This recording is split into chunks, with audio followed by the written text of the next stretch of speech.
Shalom. Pada pagi hari ini kita bersyukur kepada Tuhan karena kasih dan anugerah Tuhan kita boleh beribadah. Dan pada kesempatan ini kita akan dengar firman Tuhan. Namun sebelumnya saudara-saudara, sangat luar biasa Tuhan yang kita puji, muliakan dan kita sembah, bahwa pada hari-hari ini kita mendengar berita di berbagai tempat lewat media televisi, lewat internet. Kita bisa membaca, kita bisa menonton bahwa korban untuk COVID-19 ini semakin hari semakin bertambah, sehingga hal ini mengakibatkan banyak orang di dunia ini yang mengalami ketakutan dan kekhawatiran. Dan semua bangsa-bangsa di dunia ini, semua manusia di dunia ini tidak tahu kapan waktunya COVID-19 ini akan berakhir. Nggak ada seorang pun yang tahu. Tetapi kita percaya dan kita yakin bahwa Tuhan yang adalah pencipta langit bumi dan segala isinya, Dialah yang tahu kapan waktunya semua ini akan berakhir, akan berlalu, ataupun akan terus berlanjut. Seorang pun tidak tahu. Semuanya adalah rahasia Tuhan.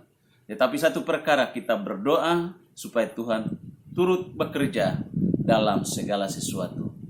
Pada pagi hari ini kita akan membaca firman Tuhan di dalam Mazmur 62. Kita baca firman Tuhan di dalam Mazmur 62.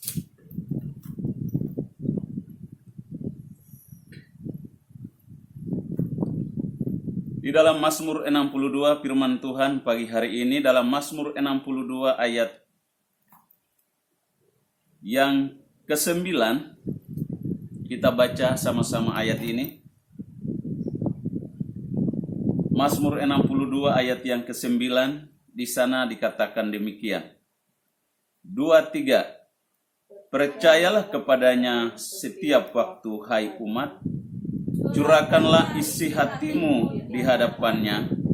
Allah ialah tempat perlindungan kita. Luar biasa. Alkitab mengatakan dengan sangat jelas di situ bahwa percayalah kepada Tuhan, hai, pada segala waktu. Percayalah kepada Tuhan segala waktu. Dari pembacaan firman Tuhan ini, maka renungan kita, renungan firman Tuhan pada pagi hari ini dengan tema Tuhan satu-satunya sumber pertolongan. Kenapa demikian? Karena kita menyadari bahwa bangsa yang satu meminta pertolongan bangsa yang lain oleh karena kondisi pandemi virus corona ini. Bangsa yang satu minta bantuan bangsa yang lain, itu tidak salah. Tetapi jangan sampai suatu bangsa lebih mengharapkan bangsa yang lain lebih daripada Tuhan. Satu manusia minta pertolongan manusia lainnya. Itu tidak salah, itu adalah hal yang normal dan wajar terjadi. Tetapi Bapak Ibu Saudara-saudara yang dikasihi oleh Tuhan, ketika kita minta pertolongan manusia lebih daripada Tuhan, itulah celakanya.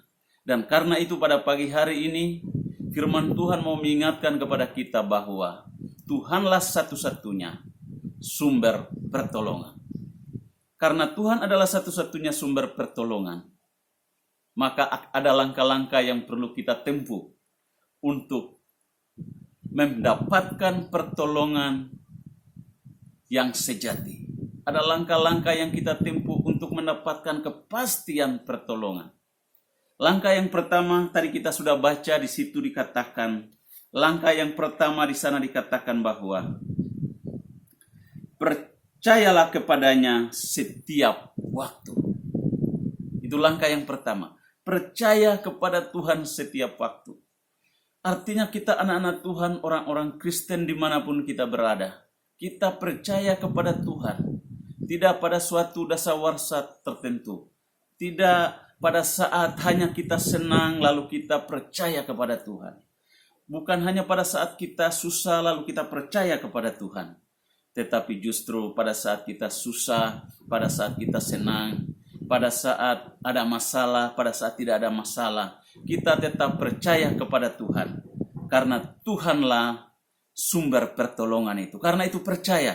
Nah, kepercayaan kita kepada Tuhan ini jangan sampai berhenti pada suatu kondisi dan keadaan. Tetapi justru ketika situasi dan kondisi sulit terjadi, maka kita harus lebih lagi memacu kerohanian kita untuk terus bertumbuh di dalam Tuhan, untuk selalu percaya kepada Tuhan, bahwa Tuhanlah sumber pertolongan itu. Kita harus percaya. Percaya artinya menaruh harap kepada Tuhan. Percaya artinya menyerahkan seluruh kehidupan ini kepada Tuhan, sehingga Tuhan sendirilah yang bekerja dan berkarya dalam kehidupan kita dan menolong kita. Nah, saudara-saudara yang dikasihi oleh Tuhan, di dalam Mazmur 62 ayat 2 dan 3 di sana dikatakan, Mazmur 62 ayat 2 dan 3 di sana dikatakan begini. Hanya dekat Allah saja aku tenang, daripadanya lah keselamatanku. Hanya dialah gunung batuku dan keselamatanku. Kota bentengku aku tidak akan goyah. Luar biasa. Pemazmur dia berkata bahwa hanya dekat Allah saja aku tenang. Artinya ada kepastian ketenangan ketika kita dekat dengan Tuhan. Dan karena itu kita harus terus percaya kepada Tuhan. Terus percaya kepada Tuhan dalam segala situasi dan kondisi. Kita melihat di dalam Kejadian 15 ayat 1 sampai dengan ayat yang ke-21. Di mana kisah itu menceritakan bahwa tentang bagaimana Allah berfirman kepada Abraham untuk memberikan keturunan kepada Abraham. Lalu pada saat Allah berfirman kepada Abraham saat itu tidak yakin bahwa dia akan memperoleh keturunan. Karena dia berkata kepada Tuhan, Tuhan, tidak ada anakku yang bisa mewarisi seluruh harta dan kekayaanku. Tetapi yang akan mewarisinya nanti adalah seorang hambaku. Lalu Tuhan membawa Abraham keluar dan menyuruh Abraham untuk melihat bintang di langit. Lalu Tuhan berkata, demikianlah nantinya keturunanmu akan banyak seperti pasir di laut dan seperti bintang di langit.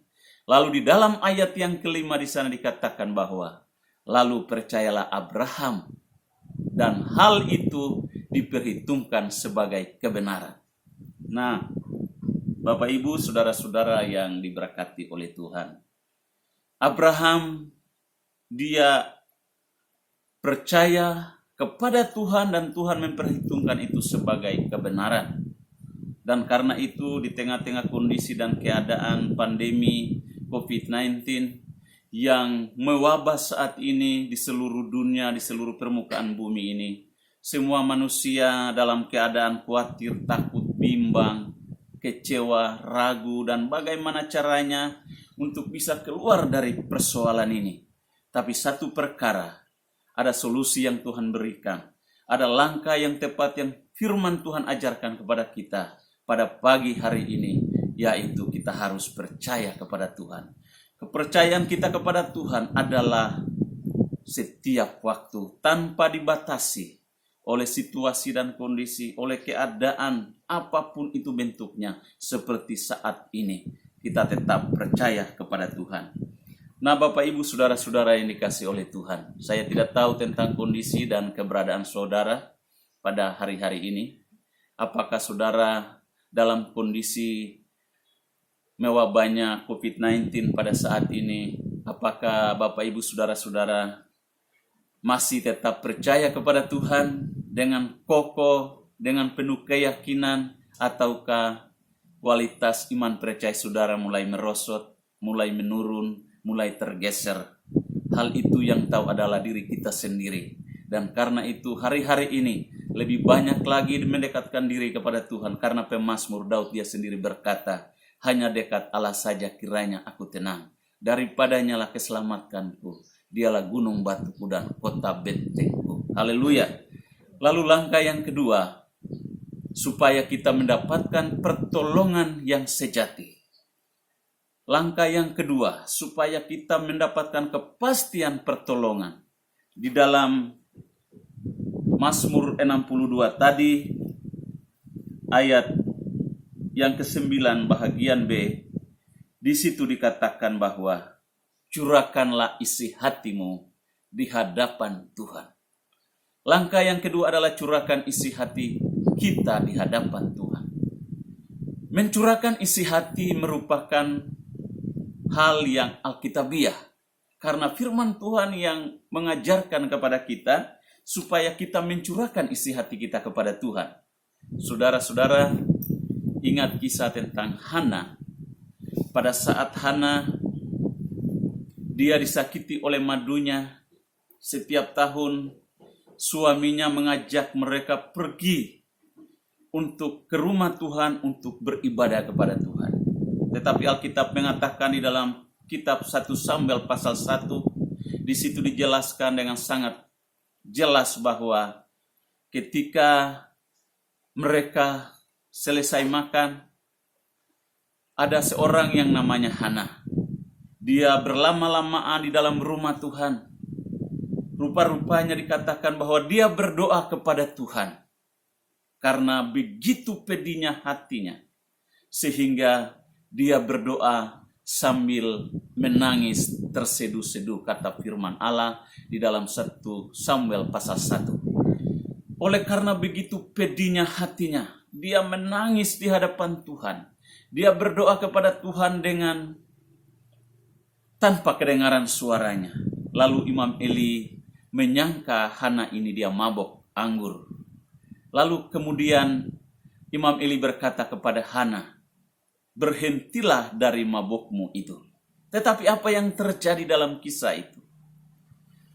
Hana terus berdoa dan Hana berkata bahwa anggur dan minuman yang memabukkan dia tidak minum. Tetapi oleh karena pedih hatinya, dia mencurahkan isi hatinya di hadapan Tuhan. Dan di dalam kisah itu, di dalam ayat 15, di situ dijelaskan bahwa dia memohon supaya Tuhan memberikan seorang anak kepadanya karena dia mandul. Dia mandul disebabkan karena Tuhan menutup kandungannya. Dia berdoa begitu lama, dia berdoa dengan penuh kesungguhan, dia mencurahkan segala isi hatinya kepada Tuhan. Dan Alkitab berkata bahwa ketika itu selesai dia berdoa, mereka pulang dari rumah Tuhan. Mereka pulang dan setahun kemudian Alkitab berkata bahwa Tuhan mengingat Hana dan dia dikaruniakan seorang anak yang bernama Samuel. Maka lahirlah setahun kemudian seorang anak yang bernama Samuel. Luar biasa. Kenapa? Oleh karena Hana mencurahkan isi hatinya di hadapan Tuhan dalam kondisi dan dalam keadaan persoalan yang menurut akalnya, menurut rasionya, tidak ada solusi dan tidak ada jalan keluar. Tetapi di dalam Tuhan ada solusi yang Tuhan sediakan, yaitu Hana diberikan keturunan. Saudara-saudara yang dikasihi oleh Tuhan, di tengah-tengah pandemi virus corona yang mewabah di tengah-tengah bangsa dan negeri kita, di tengah-tengah semua suku bangsa dan bahasa di seluruh permukaan bumi ini, 2,4 miliar orang Kristen di seluruh dunia ini. Saya tidak tahu apakah mereka pada saat-saat ini mereka mencurahkan isi hati mereka kepada Tuhan atau tidak. 33% jumlah secara global seluruh dunia, jumlah orang Kristen di seluruh dunia ini. Apakah mencurahkan isi hati kepada Tuhan, memohon kepada Tuhan, berdoa kepada Tuhan, untuk minta kekuatan daripada Tuhan atau tidak, saya tidak tahu. Tetapi satu perkara saya mau memberitahu kepada saudara, apapun kondisi dan keadaan yang kita hadapi saat ini, berdoa dan terus berdoa. Di dalam 1 Tesalonika pasal yang kelima ayat 17, di situ dikatakan tetaplah berdoa. Tetaplah berdoa artinya dalam kondisi dan keadaan seperti ini kita tetap berdoa. nanti setelah COVID-19 ini berlalu, kita tetap berdoa. Kita tetap berdoa sampai kapan? Sampai akhir hayat, sampai ajal menjemput kita. Bapak, Ibu, Saudara-saudara, barang tentu kita juga mendengar kisah. Kita tahu tentang kisah Yunus. Yunus adalah seorang hamba Tuhan pada saat Tuhan berfirman kepada dia untuk dia pergi ke kota Niniwe dan menyampaikan firman Tuhan kepada mereka bahwa kota itu akan ditunggang balikan. Tetapi rupa-rupanya Yunus tahu bahwa Tuhan itu Allah pengasih dan penyayang. Dan karena itu dia mencoba-coba, dia pergi ke Yapo dan mendapatkan sebuah kapal di sana. Dan Alkitab mengatakan bahwa dia membayar biaya kapalnya dan dia pergi ke daerah yang namanya Tarsis. Di tengah-tengah perjalanan itu mengamuklah ombak, lautan menderu luar biasa. Dan Alkitab mengatakan bahwa kapal itu terombang-ambingkan oleh gelombang yang dahsyat sehingga kapal itu hampir tenggelam. Dan rupa-rupanya Yunus masuk ke dalam bagian kapal yang paling bawah dan dia tidur enak di sana. Sementara para awak kapal menderita, mereka bertanya satu dengan yang lain, apa penyebabnya badai ini terjadi? Dan ketika mereka mencari dan rupa-rupanya Yunus ada tidur di bagian bawah kapal, dia dibangunkan dan ditanya, mereka bertanya kepadanya dan dia berkata, aku adalah seorang hamba Tuhan yang takut akan Allah. Dan rupa-rupanya dia berkata, dialah penyebab daripada badai dan gelombang itu terjadi.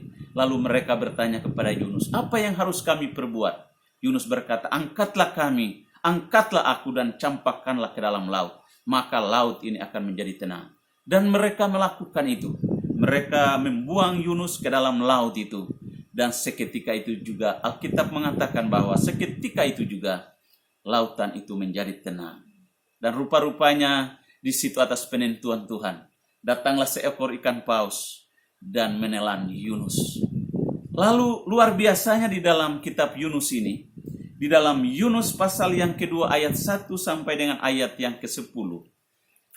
Di dalam Yunus pasal yang kedua ayat 1 sampai 10 rupa-rupanya kisah itu menjelaskan bahwa ayat 1 dikatakan, berdoalah Yunus kepada Tuhan dalam perut ikan. Tadinya masalah persoalan terjadi, dia tidak berdoa untuk minta petunjuk Tuhan, tetapi malah dia lari pergi ke Yapo dan dia naik kapal dan pergi ke Tarsis. Dia tidak berdoa dulu untuk melakukan apa yang Tuhan firmankan kepada dia.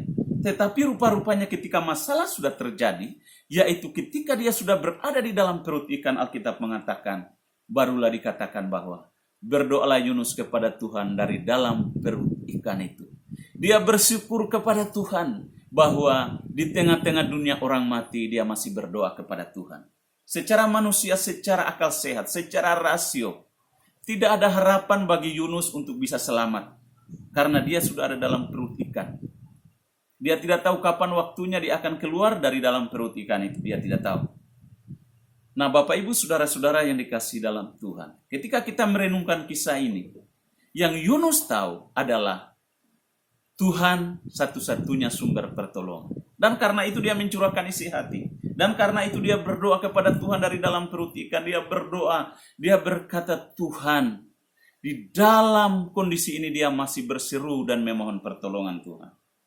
Dalam kondisi kesesakan itu, dia masih bersyukur kepada Tuhan. Dan Alkitab mengatakan bahwa atas penentuan Tuhan, ikan itu memuntahkan dia.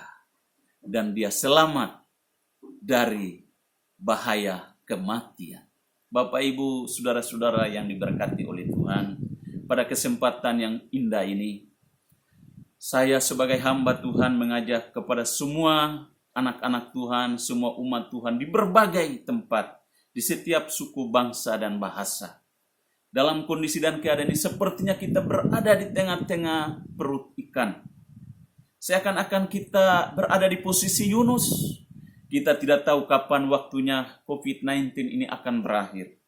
Kita tidak tahu kapan waktunya virus corona ini akan berlalu. Namun satu hal, di tengah-tengah kondisi dan kesesakan seperti ini, teruslah berdoa kepada Tuhan. Teruslah bersyukur kepada Tuhan. Karena Tuhanlah yang tahu tepat. Tuhan mengetahui setiap anak-anaknya yang datang kepada Tuhan dan berseru kepadanya. Kepada setiap manusia yang hidup di atas muka bumi ini. Berdoalah kepada Allah pencipta langit bumi.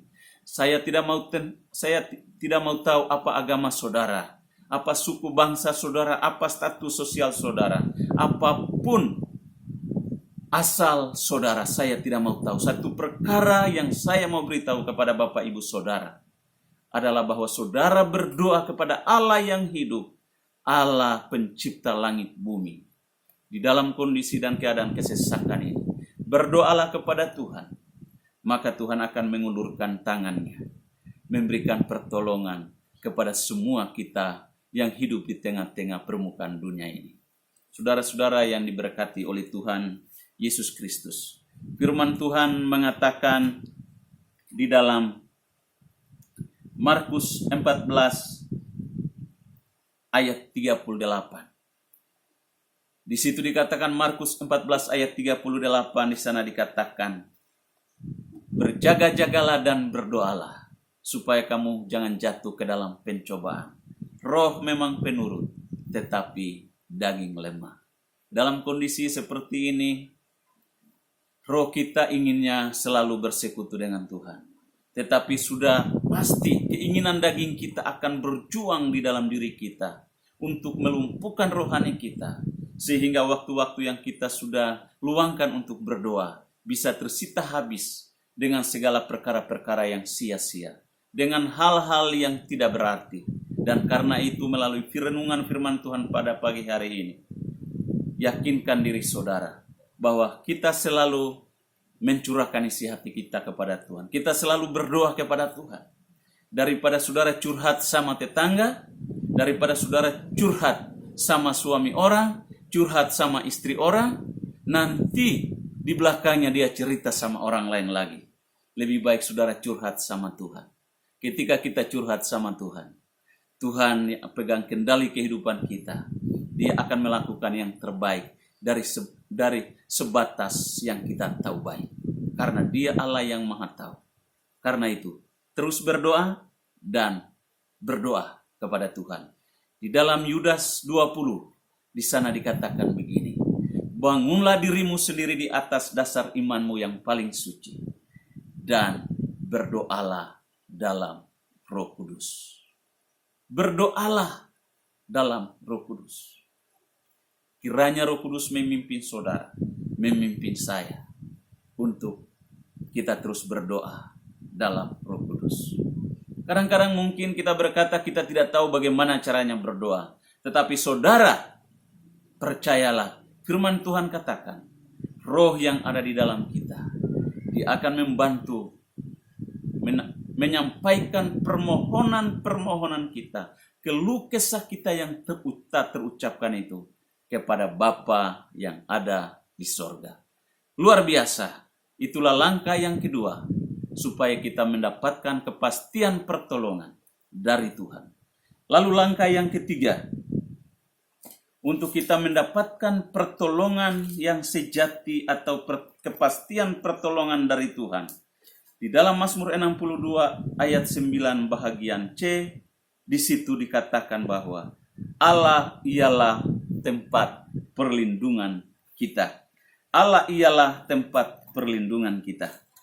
Nah, bahagian yang ketiga ini, saudara-saudara, adalah jadikanlah Tuhan satu-satunya tempat perlindungan.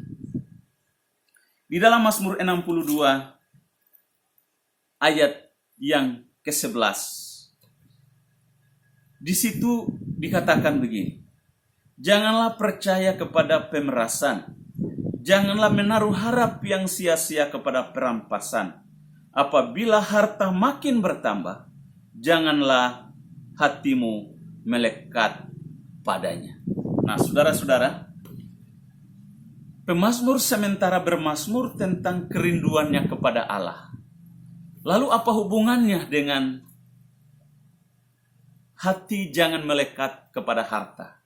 Rupa-rupanya manusia bisa percaya kepada Tuhan, bisa berlindung kepada Tuhan, dan juga bisa berlindung kepada Mamon. Manusia bisa berlindung kepada Tuhan, bisa juga berlindung kepada kedudukan atau popularitas. Manusia bisa berlindung kepada bangsa-bangsa lain. Bisa juga berlindung kepada orang yang dianggap mampu dan bisa menolong. Tetapi semua perlindungan yang diberikan oleh bangsa-bangsa lain, semua perlindungan yang diberikan oleh manusia, semua sifatnya sementara, sifatnya fana, sifatnya enggak bertahan lama. Tetapi percayalah bahwa perlindungan yang diberikan oleh Tuhan adalah perlindungan yang abadi, perlindungan yang kekal, perlindungan yang kokoh, perlindungan yang bertahan. Tidak ada satu tangan pun yang akan bisa menghancurkan hidup kita kalau kita sudah berlindung sama Tuhan pencipta langit bumi. Dan karena itu, langkah untuk kita menerima pertolongan dari Tuhan adalah kita berlindung kepada Tuhan. Tuhan tahu setiap anak-anaknya. Kita berlindung kepada Dia atau kita berlindung kepada manusia. Kita berlindung kepada orang-orang yang kita andalkan, yang mungkin kita harapkan, atau kita pikir mereka bisa menolong atau membantu kita. Itu adalah suatu perbuatan yang terkutuk, kata firman Tuhan. Kalau kita ingat firman Tuhan dalam Yeremia pasal 17, ayat 5 sampai dengan ayat yang ke-6. Di situ dikatakan begini. Terkutuklah orang yang mengandalkan manusia. Orang yang mengandalkan kekuatannya sendiri. Ia seperti semak pulus di padang belantara. Ia tidak pernah menikmati datangnya keadaan baik. Tapi ingat di dalam ayat 7 dan 8, kalau saudara baca di sana, firman Tuhan mengatakan begini. Diberkatilah orang yang mengandalkan Tuhan. Orang yang menaruh harapannya pada Tuhan. Ia seperti pohon yang ditanam di tepi aliran air, yang merambatkan akar-akarnya sampai ke batang air, yang tidak layu daunnya, yang terus hijau dan tidak pernah berhenti menghasilkan buah. Luar biasa Bapak Ibu Saudara-saudara firman Tuhan ini. Berlindunglah kepada Tuhan. Ada suatu nyanyian yang sangat lama sekali. Nyanyian itu berkata, berlindunglah dalam sabda Allah. Zaman sekarang berjagalah. Di tengah dunia bergelora. Berlindunglah dalam sabda Allah. Nah, ketika kita merenungkan pujian ini, ketika kita merenungkan firman ini, pemazmur dia tahu ketika dia mencari ketenangan dekat dengan manusia, semua pengharapan itu sirna dan tidak ada artinya. Sehingga pemazmur berkata, aku melayangkan mataku ke gunung-gunung, dari manakah akan datang pertolonganku? Pertolonganku ialah dari Tuhan yang menjadikan langit dan bumi. Luar biasa, pemazmur berkata, pertolonganku ialah dari Tuhan yang menciptakan langit dan bumi. Dan karena itu, berlindunglah kepada Tuhan. Di dalam Mazmur 73 ayat 28 firman Tuhan mengatakan begini. Tetapi aku suka dekat pada Allah. Aku menaruh tempat perlindunganku kepada Tuhan Allah, supaya dapat menceritakan segala pekerjaannya. Dia menaruh tempat perlindungan pada Tuhan Allah. Supaya apa? Supaya dia menceritakan, supaya dia menyaksikan pekerjaan-pekerjaan Tuhan yang luar biasa. Karena itu Bapak Ibu Saudara-saudara yang diberkati oleh Tuhan, pada kesempatan yang berbahagia ini, saya mengajak saudara-saudara sebagai hamba Allah, jadikanlah Tuhan sebagai tempat perlindungan. Ketika engkau berharap kepada manusia, satu ketika engkau akan kecewa. Ketika Anda berharap kepada pemimpin-pemimpin saudara, atau bos saudara, atau orang-orang yang akan memberikan perlindungan kepada saudara, saya menjamin satu ketika saudara akan kecewa. Tetapi percayalah kepada Tuhan, percayalah kepada Tuhan, dan percayalah kepada firman Tuhan ini. Berlindunglah kepada Allah. Dia memberikan kepastian perlindungan kepada kita. Saudara-saudara yang diberkati oleh Tuhan, saya tidak tahu sampai hari ini tentang keberadaan saudara. Apakah saudara berlindung kepada Tuhan atau tidak? Tetapi di dalam Nahum pasal 1 ayat 7 di sana dikatakan, Tuhan mengenal orang yang berlindung kepadanya.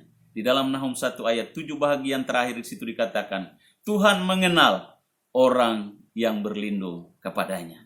Dan karena itu, saudara berlindung atau tidak berlindung kepada Tuhan, itu bukan urusan saya, tapi adalah urusan saudara. Hubungan saudara dengan Tuhan, ketika saudara berlindung sama Tuhan, tidak berlindung sama Tuhan, Tuhan tahu tentang keberadaan saudara. Pada hari-hari ini, kondisi dan keadaan masalah yang berat menimpa dunia ini. Saya mengajak saudara untuk kita terus berlindung kepada Tuhan, pencipta langit, bumi, dan segala isinya. Dari ketiga langkah yang telah kita dengar dari renungan firman Tuhan pada pagi hari ini, yaitu yang pertama, kita harus percaya kepada Tuhan setiap waktu. Dan langkah yang kedua adalah kita harus mencurahkan isi hati kita atau berdoa kepada Tuhan setiap saat. Jangan pernah berhenti untuk berdoa. Dan langkah yang ketiga adalah jadikanlah Tuhan sebagai tempat perlindungan. Dia akan memberikan kita kenyamanan, keamanan dengan suatu kepastian perlindungan. Tuhan Yesus memberkati. Kiranya renungan ini menjadi berkat bagi Bapak Ibu Saudara dimanapun saudara berada. Tuhan Yesus memberkati. Mari kita berdoa. Tuhan Yesus, kami bersyukur buat renungan firman Tuhan pada pagi hari ini. Tuhan telah memberkati kami dengan firman Tuhan yang mengajarkan kepada kami bahwa Tuhan adalah satu-satunya sumber pertolongan. Tidak ada satupun pertolongan selain di dunia ini. Oh Tuhan, hanyalah Engkau satu-satunya Tuhan pencipta langit, bumi, dan segala isinya. Jikalau di antara anak-anak-Mu, jikalau di antara orang-orang percaya yang masih mengandalkan kekuatannya, yang masih mengandalkan manusia, yang masih mengandalkan suatu hal yang sifatnya fana, biarlah renungan firman Tuhan ini menjadi Tuhan alat yang mensensor kami, yang membebat kami, supaya kami boleh menyadari bahwa pertolongan yang dari Tuhan adalah pertolongan yang penuh kepastian, adalah pertolongan yang sejati, yang tidak akan pernah mengecewakan. Tuhan, terima kasih untuk mendapatkan pertolongan yang sejati ini, untuk mendapatkan kepastian pertolongan. Maka ada 3 langkah yang Tuhan ajarkan kepada kami melalui firman Tuhan pagi hari ini, yaitulah supaya kami percaya kepada Tuhan setiap saat. Pada saat apapun yang terjadi, di saat krisis, di saat semua hal melimpah, kami tetap percaya kepada Tuhan. Jangan sampai di saat kesusahan kami boleh datang kepada Tuhan, berseru dan menjerit, minta pertolongan Tuhan. Tapi di saat kami susah, di saat kami senang, kami pergi dan tinggalkan Tuhan. Tetapi ajar kami anak-anak Tuhan supaya kami selalu percaya kepada Tuhan pada saat kondisi dan keadaan apapun kami. Tuhan juga mengajarkan kepada kami supaya kami selalu berdoa.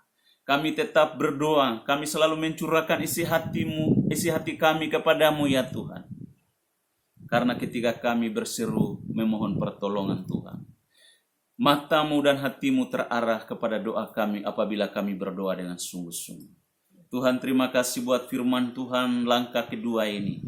Dan juga Tuhan mengajarkan kepada kami supaya kami menjadikan Tuhan sebagai satu-satunya perlindungan kami.